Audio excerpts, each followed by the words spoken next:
मनुष्य के पास एक बहुत अच्छी चीज़ है जो उसके विकास में कारण है, और वो है उसका दिमाग, ब्रेन, माइंड, बुद्धि। उसका विकास उसी को करना पड़ता है। शरीर का विकास कैसे होता है वो आपके हाथ में नहीं है। भोजन किया, शरीर अपने आप बड़ा हो गया, ऐसे ही है ना। उसको कि उंगली खींच खींच के बड़ी करनी पड़ती है कि नाक खींच खींच के बड़ी करनी पड़ती है, ऐसा तो नहीं है ना। कि शरीर को लटक लटक के लंबा करना पड़ता है, ऐसा तो नहीं है ना। कितना लटक लो, जितनी ऊंचाई होनी है तो होनी है। 19-20 का फर्क पड़ सकता है, इससे ज़्यादा फर्क नहीं पड़ सकता है। तो शरीर का विकास तुम्हारे हाथ में नहीं है, लेकिन दिमाग का विकास तुम्हारे हाथ में है। अब एक इंसान अपने जीवन में अपने दिमाग का कितना विकास करता है, कितना उसे बढ़िया बनाता है। कहा जाता है कि 8 वर्ष में एक बच्चा अभिषेक करने योग्य हो जाता है, श्रावक बनने योग्य हो जाता है, दीक्षा लेने योग्य हो जाता है 8 वर्ष में। 8 वर्ष में उसके शरीर का विकास भी हुआ, और इतना जहाँ रह रहा है उनके साथ रह कर के और आपकी शिक्षाओं के द्वारा, आपके संस्कारों के द्वारा इतना विकास हो गया कि सही क्या है, गलत क्या है। इतना ब्रेन उसका बढ़ गया, इतना ज्ञान उसने प्राप्त कर लिया। फिर भी माता पिता के बिना बच्चा अधूरा है। बच्चों का विकास माता पिता, गुरु और जहाँ जहाँ से शिक्षा प्राप्त करते हैं उनके द्वारा होता है।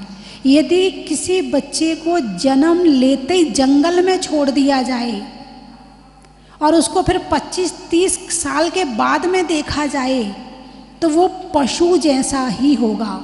ना तो उसे बोलना आएगा, ना उसे मुस्कुराना आएगा, और ना वो कोई क्रिया कर पाएगा। जैसे एक पशु होता है, पशु सोचता नहीं है, समझता नहीं है, ना अपना भविष्य जानता है, ना हित अहित जानता है, बस जी रहा है। क्या खाने मिल गया तो खा लिया, डंडा मारा तो वो भी खा लिया, डंडा देखा तो डर से भागने लगा। और थोड़ा बहुत ज्ञान है, उससे ज़्यादा ज्ञान दिमाग तो पशुओं के पास भी है, लेकिन उसका विकास वो नहीं कर पाते हैं। और दिमाग मनुष्यों के पास भी है, मनुष्य अपने दिमाग का विकास कर सकता है। तो 7-8 वर्ष में भी पता है आपको कब से गिने जाते हैं? जन्म के बाद के 8 वर्ष नहीं, जिस दिन गर्भ में आया था उस दिन से जब वो 8 वर्ष का हो जाता है वो गिने जाते हैं। उसमें 7 वर्ष कुछ महीने हो जाएंगे, है ना। यानी जो आप गिनते हैं वो यहाँ के 8 वर्ष गिनते, जन्म के बाद के 8 वर्ष गिनते हैं। जबकि शास्त्रों में लिखा है गर्भ के समय से और 8 वर्ष गिना जाता है।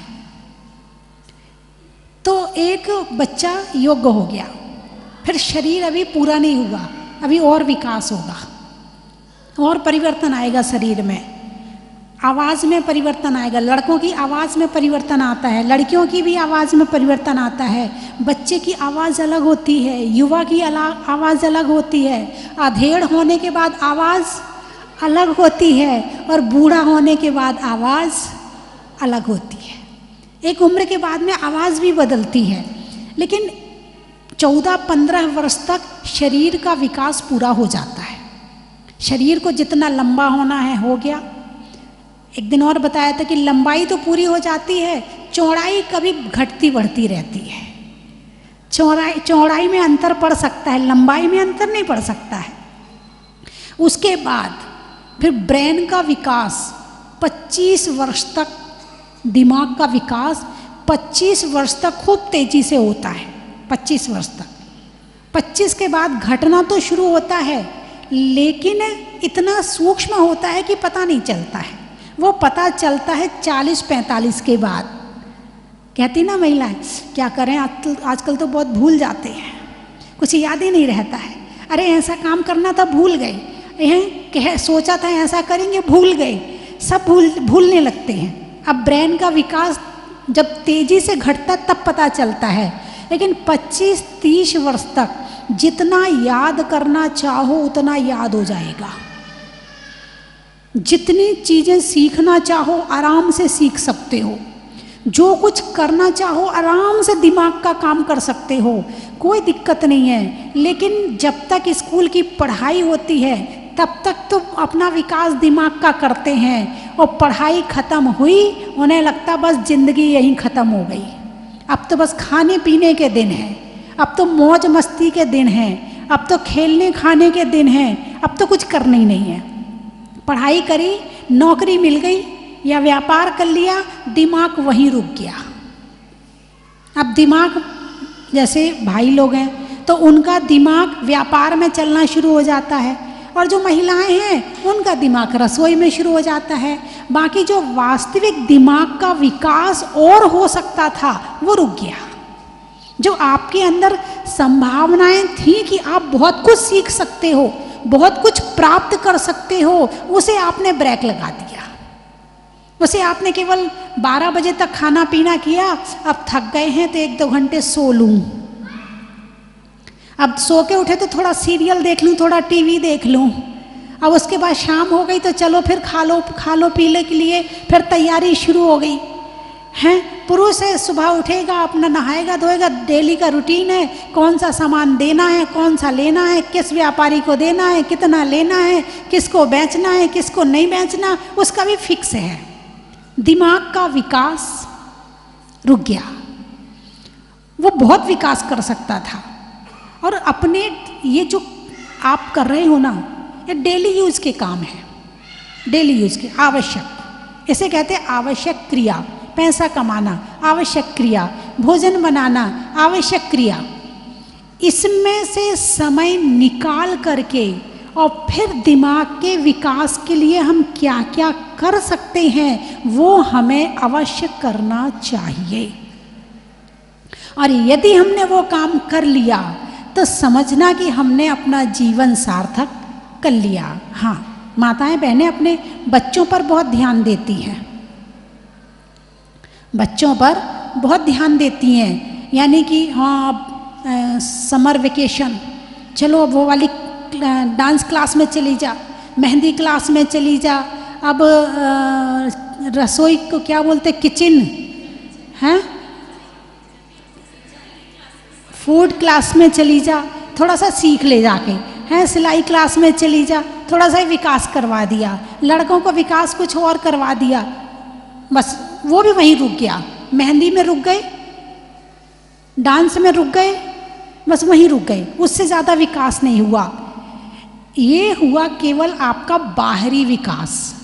क्या हुआ आपका बाहरी विकास? आंतरिक विकास कौन सा है? मन की साधना। 3 तरह के बल हैं हमारे पास।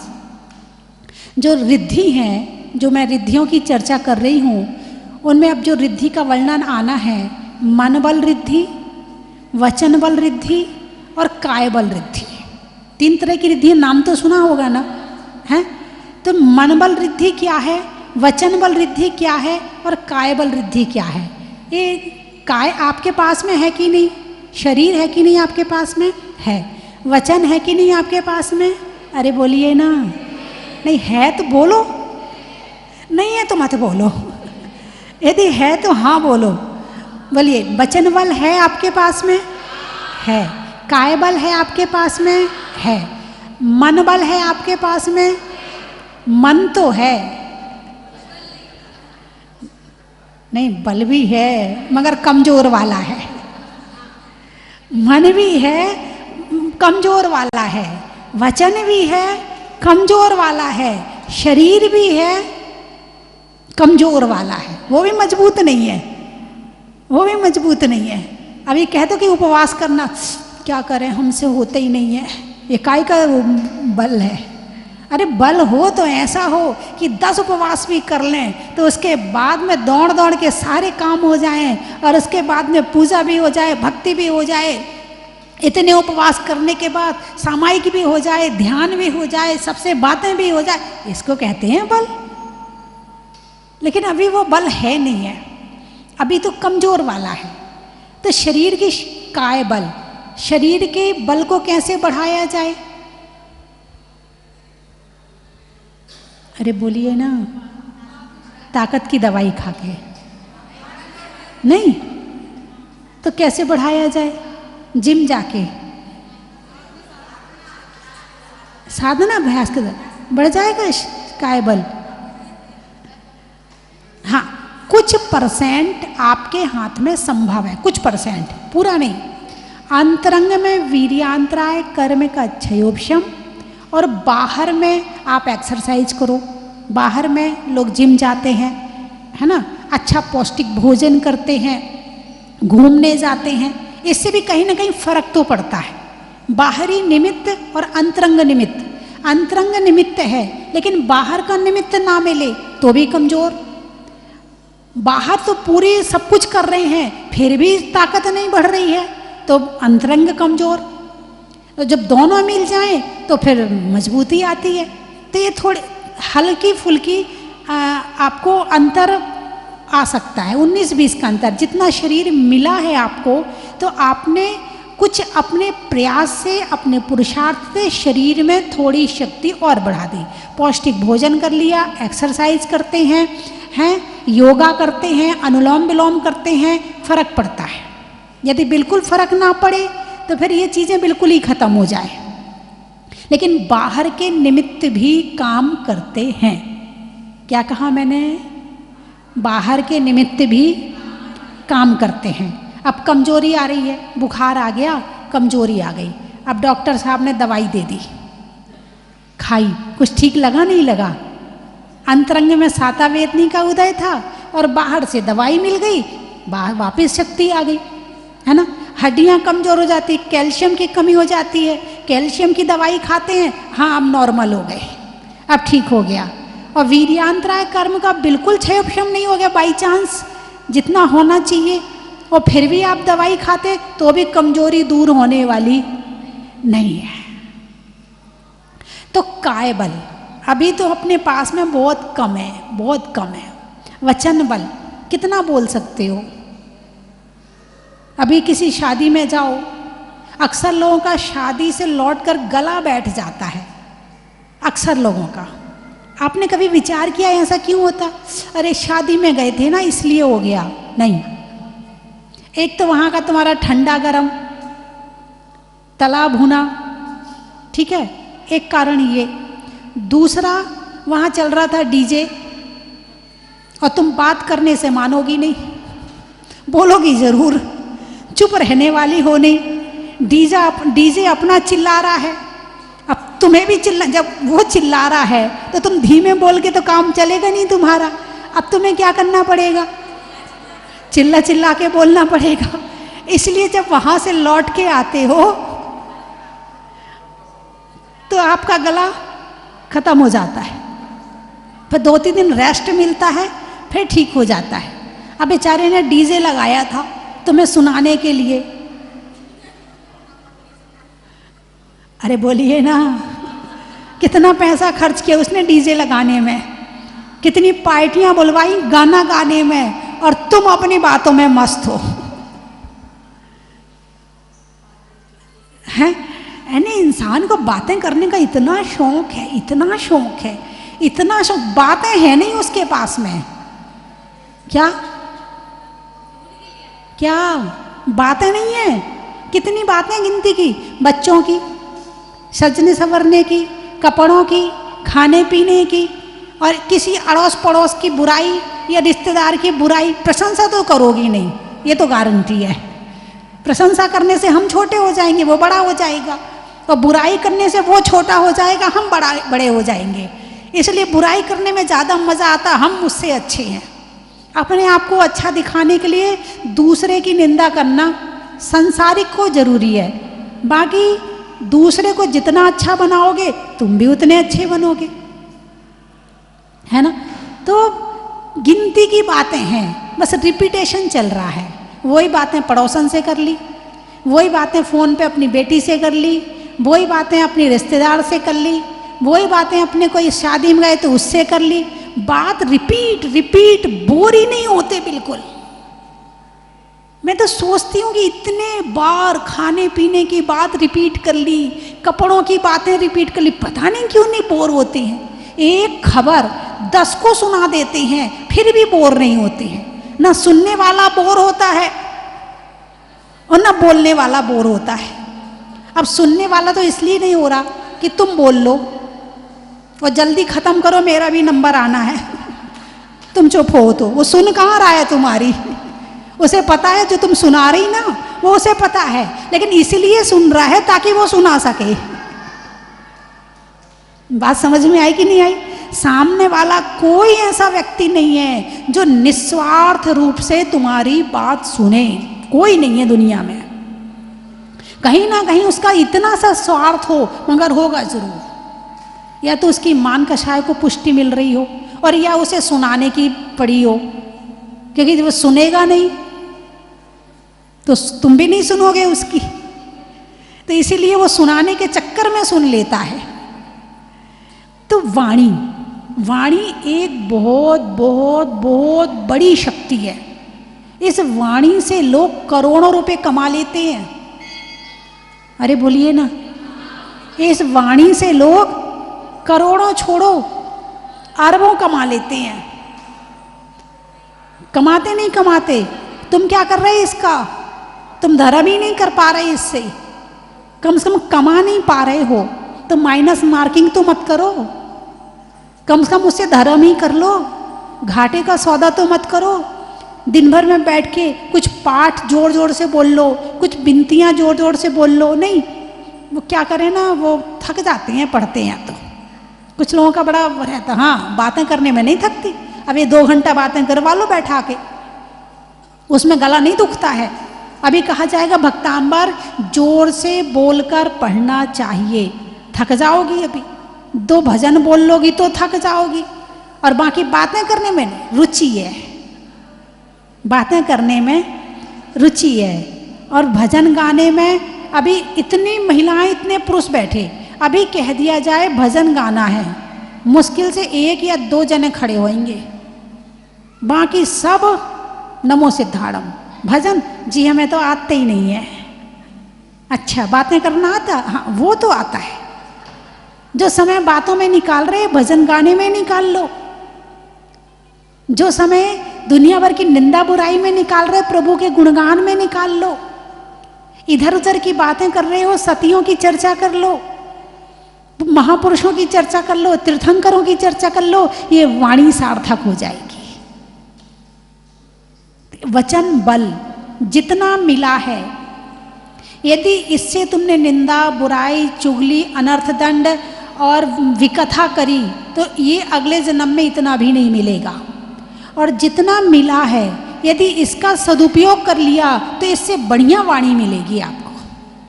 अब बताइए मुझे, आपको इससे अच्छी वाणी चाहिए या नहीं चाहिए? आपको अच्छी चाहिए ना, तो उसके लिए क्या करना पड़ेगा? 1 घंटा, मैं आपको तरीका बता दे रही, 1 घंटा बैठ करके रोज भक्तांबर कल्याण मंदिर कोई भी 2 पाठ कर लेना जोर से बोल के, ठीक है। और जब किसी से बात करो तो बात करने के साथ साथ थोड़ी सी धर्म की, सतियों की, महापुरुषों की, तत्व की, द्रव्य की, लेश्या की, जीव की, आत्मा की, कोई ना कोई चर्चा जरूर कर लेना। 1 घंटा, केवल 1 घंटा कर लो। आप 23 घंटे नहीं कर पा रहे हैं, 1 घंटे में अपनी बैटरी चार्ज कर लो, इतने में आपका काम हो जाएगा। बोलिए कर सकते हो? कर सकते कि नहीं कर सकते? 1 घंटा बस, 23 घंटे आपके, और 1 घंटा इन वचनों से केवल भगवान की पूजा करो, जोर से बोल के करो। यानी ये आवाज निकलना चाहिए, जैसे निंदा करने में बाहर अंदर से अपने आप निकलती है, पता ही नहीं चलता कब निकल जाती है। किसी से भोजन की चर्चा कर रहे हो, देखो कैसे मन लगा के करते हैं। कभी आपने ध्यान नहीं दिया? कई बार तो जैसे महिलाएं, पता तो इन्हें होता नहीं, जब ये लीन हो जाती ना बात करने में, और जब कभी आसपास में खड़ी बात नहीं कर रही, फिर मैं उन्हें देखती, देखो इनकी आंखें कैसी हैं, इनका मुंह कैसे चल रहा है, इनकी मुस्कुराहट आ रही कि नहीं आ रही, हाथ कैसे चल रहे हैं, इन्हें ही नहीं पता होता कि ये क्या कर रही हैं। नहीं, बिल्कुल सच बता रही, आप प्रैक्टिकल खुद के साथ कर लेना। ऐसे इतना लीन यदि ध्यान में हो जाओ तो हजारों कर्म कट जाएं। इतना लीन यदि ध्यान में हो जाओ तो पाप कट जाएं। जिस पाप को काटने के लिए तुम दुनिया भर के हाथ जोड़ते हो, किसी से तंत्र करवाते हो, किसी से मंत्र करवाते हो, कहीं यंत्र रखते हो, यदि तुम ही इस काम को करने लगो तो सबसे बड़ी शक्ति तुम ही हो। तुम्हारे अंदर में तंत्र मंत्र में क्या शक्तियां हैं, जो शक्तियां तुम्हारे अंदर में है। चलिए मैं 3 चीजें बोलूंगी, आपको कहना बड़ा ही, सुना दो। अच्छा, हिंदी में मात्रा का, स्कूल में छात्रा का, आज आपकी जहाजपुर की यात्रा का, पंखा में झलने का, बच्चों में पलने का, भगवान की जमीन से निकलने का, चलने में पात का, मित्रों में साथ का, तीर्थंकरों में मुनि सुब्रत नाथ का, चेहरे पर नैन का, बोलने में बैन का, और आने वालों में उज्जैन का, नदी में नाव का, शरीर में पांव का, और उज्जैन की महिलाओं का, गाने में सुर का, नृत्य में नूपुर का, और आने वालों में दीमापुर का।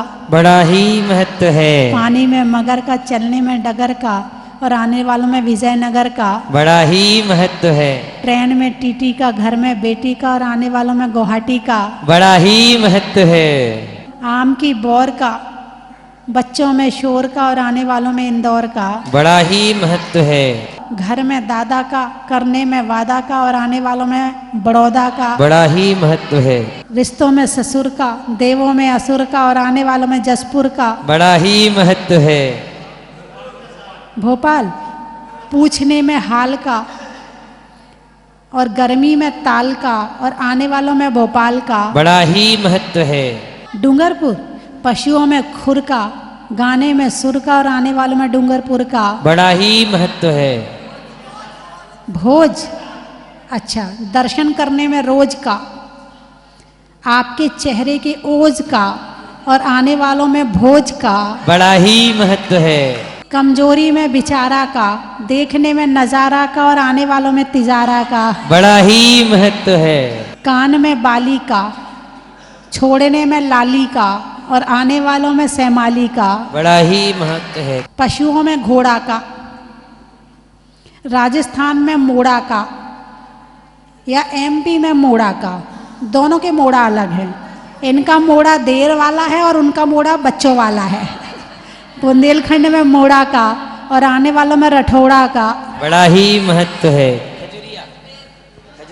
खजुरिया, चमकने में बिजुरिया का, चमकने में बिजुरिया का, मकान बनाने में सरिया का, और आने वालों में खजुरिया का। बड़ा ही महत्व है। मंदसौर, मंदसौर, नेता में दौर का, जंगल में मोर का, और आने वालों में मंदसौर का। बड़ा ही महत्व है। फूल में कली का, तपस्या में बाहुबली का, आने वालों में देवली का। बड़ा ही महत्व है। पारोला, इंसान में कला का, करने में भला का, और आने वालों में पारोला का। बड़ा ही महत्व है। दिखाने में झंडी का, और झंडी में डंडी का, और आने वालों में भवानी मंडी का। बड़ा ही महत्व है। ग्वालियर, सुनने में ईयर का, छोड़ने में बियर का, और आने वालों में ग्वालियर का। बड़ा ही महत्व है। अजमेर, जंगल में शेर का, फलों में बेर का, और आने वालों में अजमेर का। बड़ा ही महत्व है। हाट पिपलिया, राम की सिया का, दिवाली में दिया का, और आने वालों में हाट पिपलिया का। बड़ा ही महत्व है। नलखेड़ा, गर्मी में घड़ा का, भोजन में बड़ा का, और आने वालों में नलखेड़ा का। बड़ा ही महत्व है। भीलवाड़ा, महिलाओं में कड़ा का, महिलाओं में कड़ा का, और पानी में घड़ा का और आने वालों में भीलवाड़ा का। मंत्रों में बदवत का, होने में गदगद का और आने वालों में सनावद का। बड़ा ही महत्व है। साड़ियों में साटन का, खिड़की में कॉटन का और आने वालों में झालरा पाटन का। बड़ा ही महत्व है। पानी में मगर का, चलने में डगर का, आने वालों में अम्मा जी में राजेंद्र नगर का। बड़ा ही महत्व है। सावन की घटा का, रसोई में पटाखा और आने वालों में कोटा का। बड़ा ही महत्व है। बोली परम पूज्य गणनी आरिका सस्ती भूषण माता जी की। आने में बारी का, शांति धारा की झारी का और आने वालों में कोलियारी का। हमें यहाँ आकर जो आनंद की अनुभूति हुई है, जो आनंद मिला है और माता जी की स्माइल मिली है, आए क्या बात है। और यहाँ का जो नज़ारा है, जो हमारी जनरेशन है उनके हिसाब से तो बहुत अच्छा है। और भगवान की जो मूर्त है उनको देख के तो इतनी शांति मिलती है जिसका तो क्या कहना। और माता जी ने जो तीर्थ बनाया है, उज्जैन से महिला परिषद अवन की अध्यक्ष मधु कोठारी में सबको टूर लेके जहाजपुर की यात्रा के लिए निकली थी और उज्जैन से भाव बना के निकली थी कि मैं सही सलामत और निरंतराय बिना कुल आकुलता के हम लोग जहाजपुर शाम तक पहुंच जाएंगे। हमारी यात्रा बहुत लंबी थी, रास्ता बहुत कठिन था, पर हम बिल्कुल समय से, हम लोग महिलाओं को भी किसी को तकलीफ नहीं आई, बस भी हमारी बहुत सही रही और हमारी शाम तक की यहाँ की यात्रा बहुत अच्छी रही। भगवान जी का आशीर्वाद, माता जी का आशीर्वाद था, हमारी यात्रा सफल हुई। अभी सुबह तक का हमारा सारा बहुत अच्छा लगा। यहाँ आके हम सबके मन को बहुत शांति मिली। जहाजपुर के दर्शन की बड़ी अनुकूलता थी और दर्शन बहुत अच्छे हुए, भगवान का आशीर्वाद मिला, शांति धारा अभिषेक देखा, माता जी का प्रवचन सुना, उससे हमें बहुत कुछ सीखने को मिला। माता जी ने जो हमें शिक्षा दी है हम उनका बिल्कुल अनुसरण करेंगे, हमारे जीवन में उतारेंगे और हम धर्म के मार्ग की ओर बढ़ेंगे और जो जैन धर्म का जो ध्वजा लहराएंगे और हम हमारे गुरुओं का नाम ऊंचा करेंगे। जय बोलो जैन धर्म की जय। विगत में 6 वर्ष पूर्व एक बार जहाजपुर आने का सौभाग्य प्राप्त हुआ था। उसके उपरांत मुनि सूरतनाथ भगवान के दर्शन करके भगवान के पुनः दर्शन की ऐसी लालसा जागृत हुई कि प्रत्येक बार मैं जितनी बार भी राजस्थान की धरा पर आया, प्रत्येक बार यहाँ पर मुनीश्वरनाथ भगवान के दर्शन करने को आया और माता जी का ऐसा आशीर्वाद मिला, भगवान की ऐसी कृपा रही कि प्रत्येक बार शांति धारा करने का सौभाग्य प्राप्त हुआ मुझे। विष्णु जी माता जी को वंदामि वंदामि वंदामि। ये प्रतिमा जब से निकली तब से मेरे दिल के भाव थे कि मुझे यहाँ आने का अवसर प्रदान हो, परंतु वो कहते हैं कि योग जब तक नहीं बनता तब तक आप दर्शन करने नहीं आ सकते। पंच कल्याणक में आने की भी बहुत इच्छा थी, परंतु वो योग नहीं बैठा और आज अचानक यहाँ आने का योग मिला। रात को मैं माता जी के दर्शन करके गया और हमारी श्रीमती जी वहाँ माता जी से मतलब मिल के गई। तब से मेरे दिल में भाव थे कि आज किसी भी कीमत पे प्रथम कलश लेना है, चाहे कुछ भी हो जाए। तो मैं सवेरे 6:15 बजे नहा धो कर के मंदिर में चला गया और आराम से बैठ कर के बाबा से यही विनती कर रहा था कि मुझे ये सेवा का अवसर मिले और मैं आपके चरणों में अपना प्रार्थना मेरी स्वीकार करें। इसी भाव को लेकर के आज मेरे पुत्र ने इस कार्य को पूर्ण कराया। मैं आगे भी चाहूँगा कि बाबा मुझे बार बार बुलाएं और मैं आता रहूं। शांति धारा का प्रथम सौभाग्य हमको प्राप्त हुआ। ये पुण्य मेरे बेटे की वजह से ही हुआ है। ये पिछले 3 महीने से मुझे कह रहा है मम्मा मुझे जहाजपुर जाना है और वहाँ दर्शन करना है।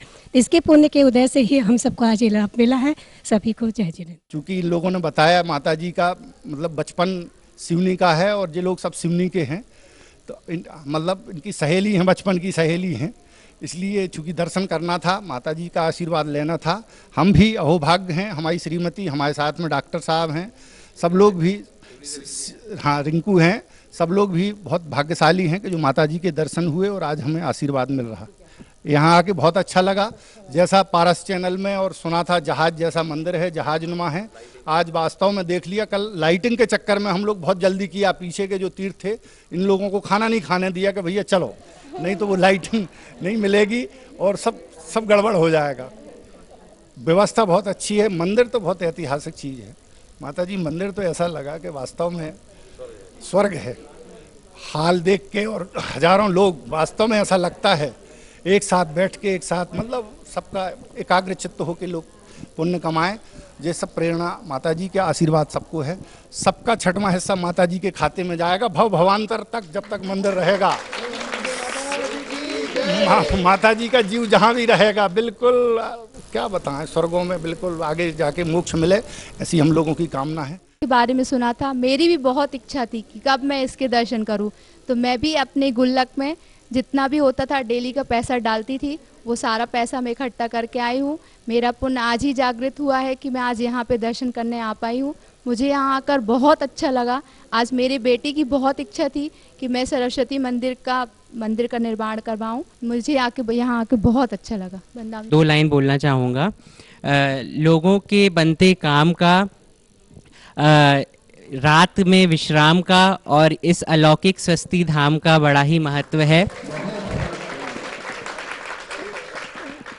पहनने में आभूषण का, ना करने में प्रदूषण का और आरिका माता जी स्वस्ति भूषण का बड़ा ही महत्व है। धन्यवाद। जय जिनेन्द्र।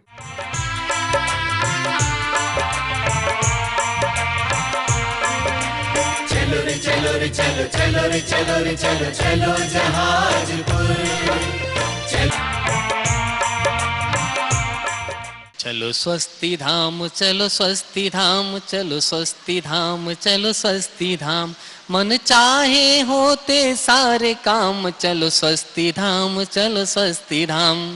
बंधुओं, मैं आपको सादर आमंत्रित करता हूं स्वस्ति धाम जहाजपुर में आने वाली 20 तारीख को परम पूजनीय स्वस्ति धाम प्रणेता गणनी आरिका स्वस्ति भूषण माता जी के मंगलमय प्रेरणा और सत्संग पावन सानिध्य में भूगर्भ से निकली सरस्वती माता की प्रतिमा के लिए एक ही बहुत भव्य सरस्वती मंदिर का शिलान्यास होने जा रहा है। बंधुओं, अवसर आया है इस सरस्वती मंदिर में, जिनवाणी मंदिर में अपना द्रव्य लगाने का, अपनी चंचला लक्ष्मी का सदुपयोग करने का और साथ ही से पुण्य बंद करने का। बंधुओं, एक ऐसी रचना पूज्य माता जी ने जहाजपुर में बनवाई है, जहाज मंदिर के रूप में, जो न भूतो न भविष्यति। साथ ही जहाज मंदिर के जस्ट पीछे बहुत ही सुंदर आकृति का एक सरस्वती मंदिर बनने जा रहा है, जिसका शिलान्यास 20 तारीख को है। आप अपनी शक्ति के अनुसार, अपनी सामर्थ्य के अनुसार एक एक शिला लगा करके अपने पुण्य का संचय कर सकते हैं, अपने द्रव्य का सदुपयोग कर सकते हैं, जिसमें शिलाएं इस प्रकार से हैं। रत्न शिला जिसकी न्योछावर राशि 51,000 रुपए, हीरक शिला न्योछावर राशि 31,000 रुपए, स्वर्ण शिला न्योछावर राशि 21,000 रुपए, रजत शिला 11,000 रुपए और ताम्र शिला 5100 रुपए की राशि है। अपने शक्ति के अनुसार अपना द्रव्य लगाएं। बंधु, पूरे कार्यक्रम का सीधा प्रसारण होगा सुबह 9:30 बजे से पारस चैनल पर। आप यहां आए, अगर आप नहीं आ सकते हैं तो भी आप घर बैठे देखेंगे उस शिलान्यास समारोह को। ऐसा मौका मिला है इस अतिशय क्षेत्र पर, स्वस्ति धाम पर, जहाज मंदिर में और जिनवाणी मंदिर में अपना द्रव्य लगाने का। तो बंधुओं, ऐसा मौका मिला है, अपना द्रव्य लगाएं, साथ ही से पुण्य का संचय करें। धन्यवाद।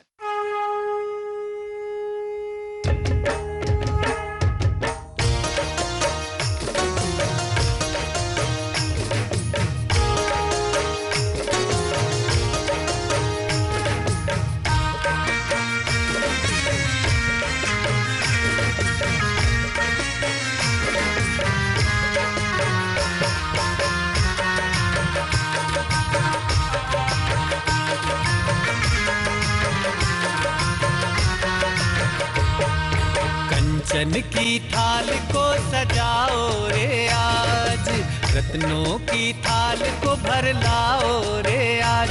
आओ आओ करे रे गुणगान, आरती भगवन की।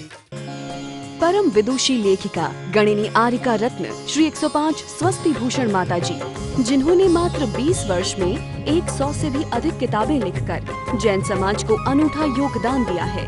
बड़े बड़े विधान जैसे कल्पद्रुम महामंडल विधान, सिद्ध चक्र महामंडल विधान, इंद्रध्वज महामंडल विधान एवं विशेष जिनपद पूजांजलि आदि महत्वपूर्ण साहित्य बहुत ही सरस, सरल व सुबोध शैली में लिखे हैं। इसमें गद्य एवं पद्य साहित्य भी समाहित है।